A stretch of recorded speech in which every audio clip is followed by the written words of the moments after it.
Hello friends, grace English classes में आपका फिर से वेलकम है। ट्रांसलेशन की इस सीरीज में मैं प्रताप सिंह कुशवाहा आज आपके लिए बहुत ही इंटरेस्टिंग, बहुत अधिक पूछे जाने वाला और जूनियर क्लासेस से लेकर के अपर क्लासेस तक सब में काम आने वाला टॉपिक लेकर के आया हूं। आप देख पा रहे हैं बोर्ड पर यूज ऑफ हाउ टू, यानी हाउ टू का यूज। तो वैसे तो आप जानते हैं कि हाउ को आपने क्वेश्चन वर्ड में पढ़ा होगा, इंट्रोगेटिव सेंटेंसेस में, लेकिन हाउ केवल क्वेश्चन वर्ड ही नहीं है, इसका यूज टू लगा करके, टू के साथ इस प्रकार के सेंटेंसेस में होता है जो कि आप यहां नीचे देख पा रहे हैं।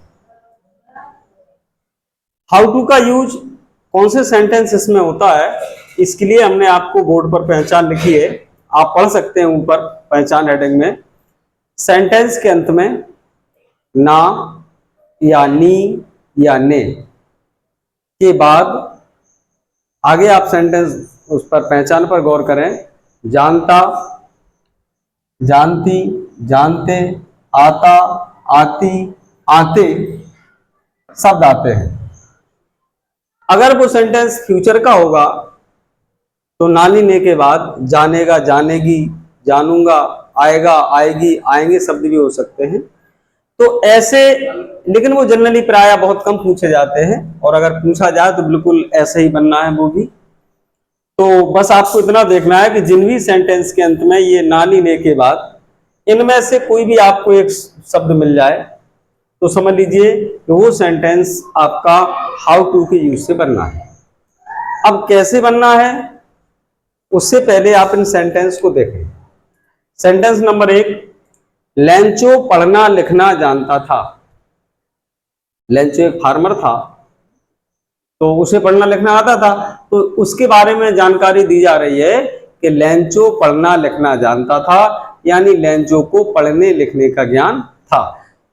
मेरा विषय वो नहीं है ज्यादा दूर आपको ले जाना, मेरा विषय सिर्फ इतना है कि इस सेंटेंस को आप इस पहचान से मिलाइए। तो उसमें पहचान में लिखा है कि नानी ने के बाद, तो इसमें सबसे पहले तो देखें आप क्या दिख रहा है, आपको ना, लिखना, और इसके बाद आपको क्या दिख रहा है, जानता। बस यही तो आपकी पहचान है। दूसरा सेंटेंस, मुझे अंग्रेजी बोलना आता है, तो इसके अंत में आप देखें ये दिख रहा है आपको ना, और इसके बाद ये आता, तो ना और ये आता दोनों मिल गए हैं, इसी से बनेगा। तीसरा सेंटेंस, तुम क्रिकेट खेलना नहीं जानते हो, तो इसमें ये आ गया ना और ये आ गया पीछे जानते, लिहाजा ये भी इसी सेंटेंस का, इसी यूज का सेंटेंस है। सेंटेंस नंबर 4, उसे बड़ों का आदर करना नहीं आता है, ये आ गया ना और इसके बाद ये आता, तो ये भी हाउ टू के यूज का ही है। बच्चा तैरना नहीं जानता था, इसमें देखिए आप ये ना और ये जानता, ये भी हाउ टू के यूज का है। छठवां सेंटेंस, क्या तुम पतंग बनाना जानते हो, तो ये ना और ये जानते, ये भी इसी का है। तुम्हारे नौकर को खाना बनाना नहीं आता है, तो इसमें ये ना और ये आता है, ये भी हाउ टू का ही है। मैच करते जाएं आप पहचान से।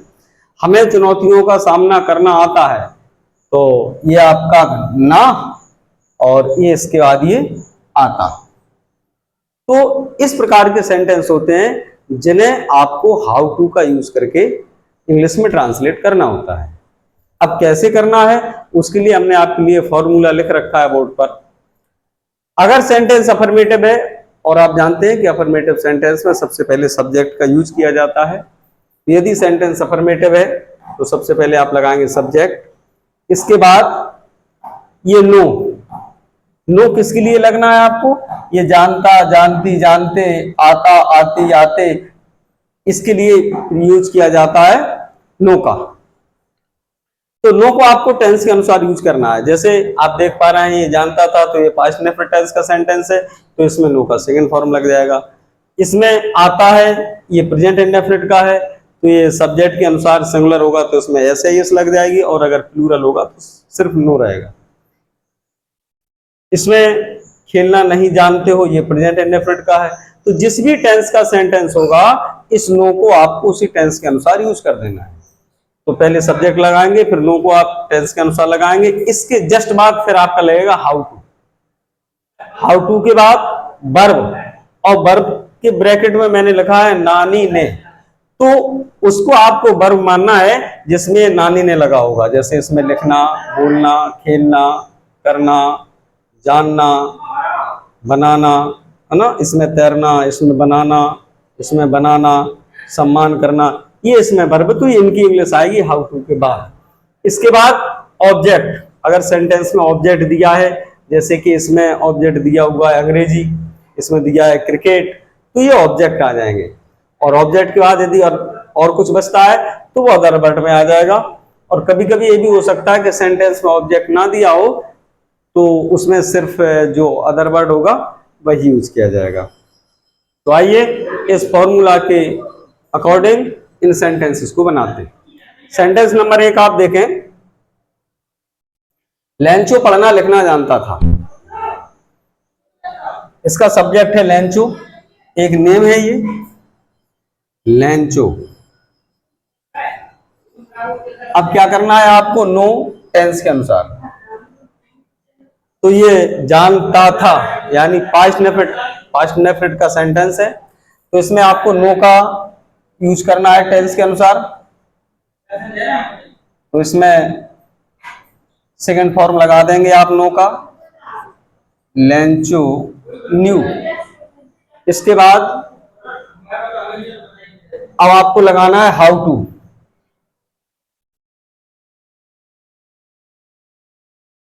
हाउ टू, इसके बाद वर्ब, कौन, जिसमें आपका नानी ने लगा हुआ है। तो इसमें आप देख पा रहे हैं दो जगह ना है, पढ़ना लिखना, और बीच में लगा हुआ है ये डैश। ध्यान रखें, हिंदी में तो ये रूल होता है ग्रामर का कि आप जब दो शब्द लिखते हैं तो उसमें डैश लगा सकते हैं, लेकिन इंग्लिश में आप डैश नहीं लगा सकते हैं। इंग्लिश में इस डैश के लिए एंड का प्रयोग किया जाता है। तो पहले पढ़ना, इसके लिए लगाएंगे आप रीड, और इस डैश के लिए इंग्लिश में हमेशा एंड लगता है, रीड एंड, और ये लिखना राइट। तो ये आपका सेंटेंस बन जाएगा, लेंचो न्यू, लेंचो जानता था, हाउ टू कि कैसे, रीड एंड राइट कि कैसे लिखा और पढ़ा जाए, यानी जिसका सेंस ये होता है कि लेंचो लिखना और पढ़ना जानता था। दूसरा सेंटेंस, मुझे अंग्रेजी बोलना आता है, ये ना, और ये इसके बाद ये आता। लिखना भी सेंटेंस है प्रेजेंट इंडेफिनिट का। तो इसका सब्जेक्ट क्या है, मुझे, मुझे मतलब आई, तो आई। इसके बाद नो टेंस के अनुसार, क्योंकि प्रेजेंट इंडेफिनिट टेंस है तो ये नो का नो ही लग जाएगा, क्योंकि ये फर्स्ट पर्सन आई के साथ वर्ब में ऐसा यस नहीं लगता है, क्योंकि ये प्लूरल नाउन के साथ काउंट किया जाता है। तो आई नो, मैं जानता हूं या मुझे आता है। इसके बाद how to, I know how to. इसके बाद वर्ब, जिसमें नानी ने लगाया, किसमें ना लगाया, बोलना, और बोलना की English speak, how to speak. अब पीछे क्या बच रहा है, ऑब्जेक्ट, किसकी इंग्लिश बच गई, किसे क्या बोलना आता है, अंग्रेजी, तो ये ऑब्जेक्ट है आपका, ये आ जाएगा पीछे।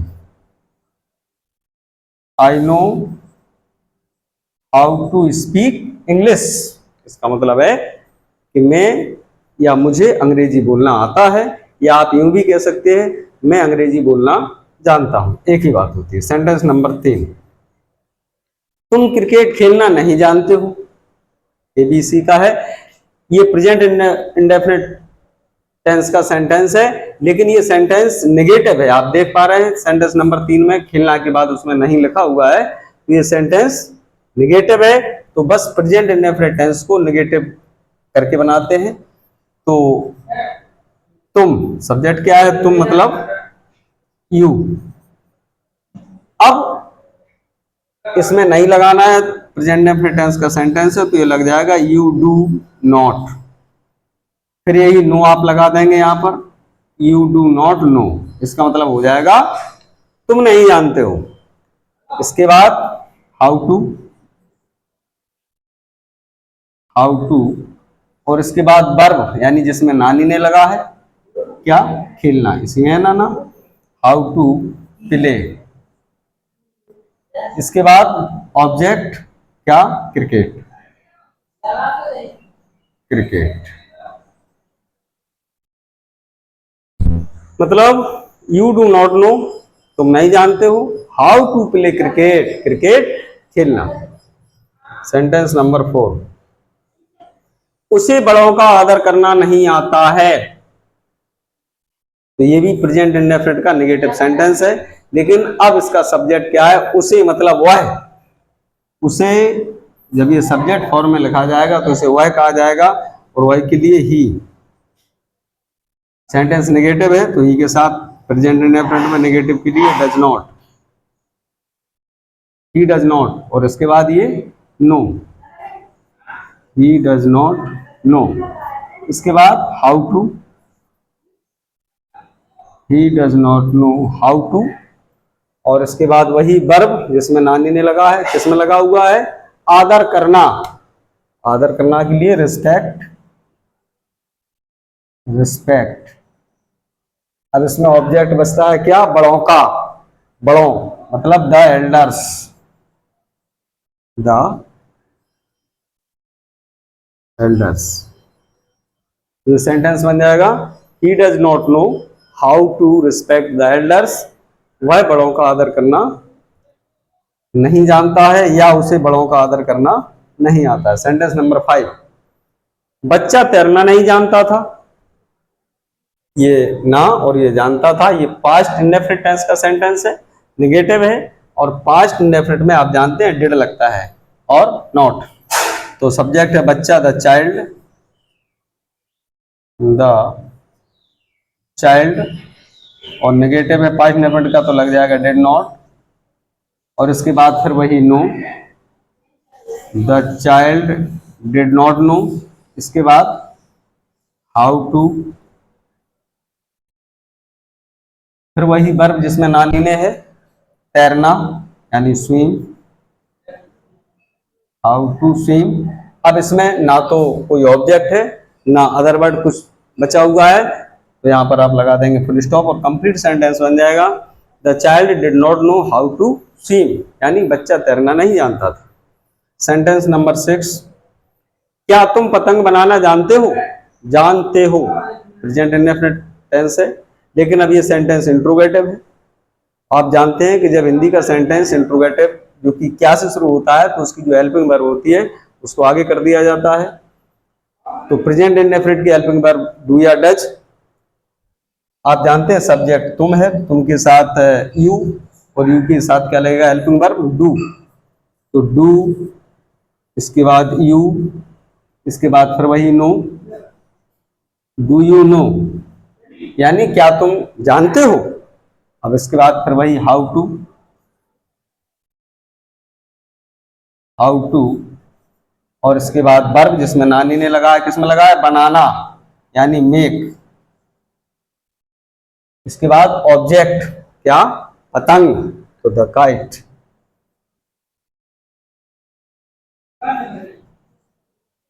यानी सेंटेंस बन जाएगा, डू यू नो, क्या तुम जानते हो, how to make the kite, कि पतंग कैसे बनाई जाए।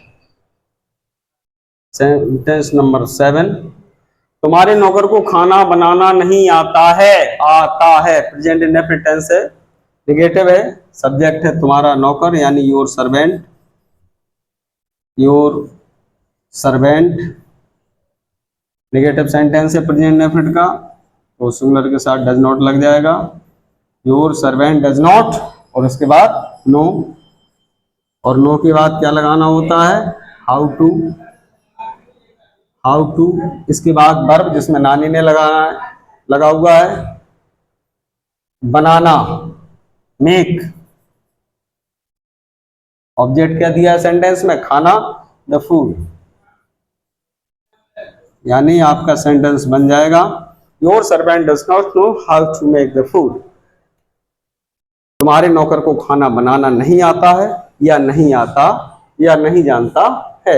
सेंटेंस नंबर 8 और अंतिम, हमें चुनौतियों का सामना करना आता है। आता था पास्ट इंडेफिनिट टेंस है, अफर्मेटिव है, तो पास्ट इंडेफिनिट के अफर्मेटिव सेंटेंस में वर्ब का सेकंड फॉर्म लगता है। सब्जेक्ट है हमें, मतलब हम, मतलब बी, और पास्ट इंडेफिनिट टेंस है तो नो का आपको टेंस के अनुसार यूज करना है। सेंटेंस अफर्मेटिव है तो इसलिए नो का सेकंड फॉर्म लग जाएगा न्यू। बी न्यू, हमें आता था या हम जानते थे। इसके बाद हाउ टू,